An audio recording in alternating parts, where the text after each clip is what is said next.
식품의약품안전처는 생활 속에서 노출되기 쉬운 유해물질에 대한 안전 정보를 쉽게 알 수 있도록 유해물질 간편 정보지를 제공하고 있습니다. 이를 기반으로 생활 속 노출되기 쉬운 대표적인 유해물질과 이에 대한 노출을 최대한 줄이는 방법에 대해 알아보겠습니다. 유해물질 첫 번째, 벤젠입니다. 벤젠은 석유에서 만들어지는 물질로 다양한 화학물질을 만들 때 사용하는데 일부 음료에서 발견되기도 합니다. 자동차 배기가스, 자동차 연료 주입 시 대기 중에 벤젠이 포함되기도 합니다. 식품으로는 벤젠에 오염된 육류, 구근류, 채소 등에 있을 수 있고 비타민C와 안식향산 나트륨이 같이 존재할 때 생성될 수도 있습니다. 벤젠이 가장 쉽게 몸속으로 들어오는 원인은 담배입니다. 담배를 한 개 피울 때 폐 속까지 들어갔다가 나오는 연기보다 타고 있는 담배 끝에서 나오는 연기에 약 20배나 많은 벤젠이 있습니다.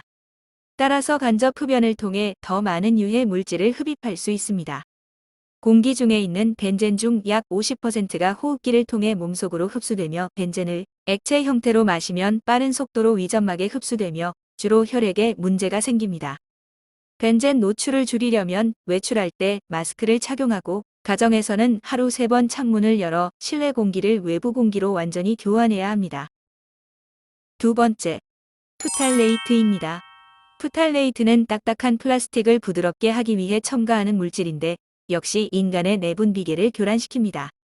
심한 경우 정자 생산과 출산에 유해한 영향을 일으킵니다.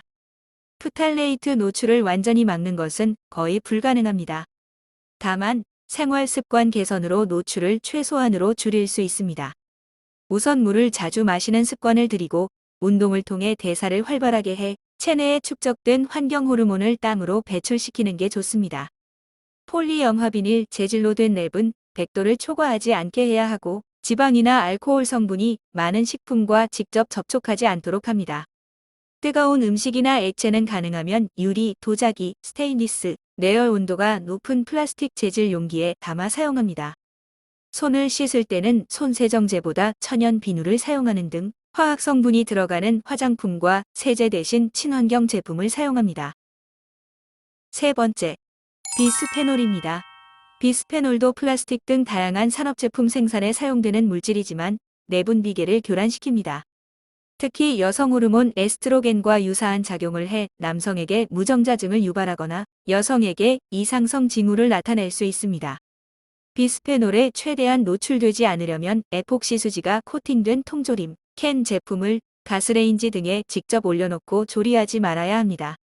캔 포장 식품의 사용을 줄이고 특히 뜨거운 음식이나 액체는 일반 플라스틱 식기에 담지 않아야 합니다. 가능하면 유리, 도자기, 스테인리스, 내열 온도가 높은 플라스틱 재질의 용기에 담아 사용해야 합니다. 네 번째, 폴리염화비페닐입니다. 폴리염화비페닐은 점성이 있거나 끈적이는 액체로 토양과 해수에 오래 잔류하는 특성이 있습니다.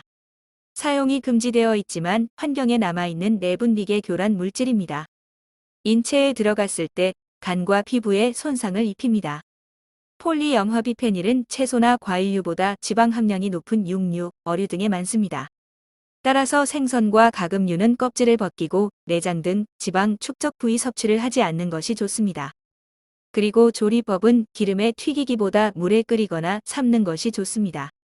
구이 요리를 할 때는 식품을 오븐이나 그릴 위에 놓아 지방이 떨어지도록 합니다. 이상으로 유해물질 안전 정보에 대하여 알아보았습니다. 시청해 주셔서 대단히 감사합니다.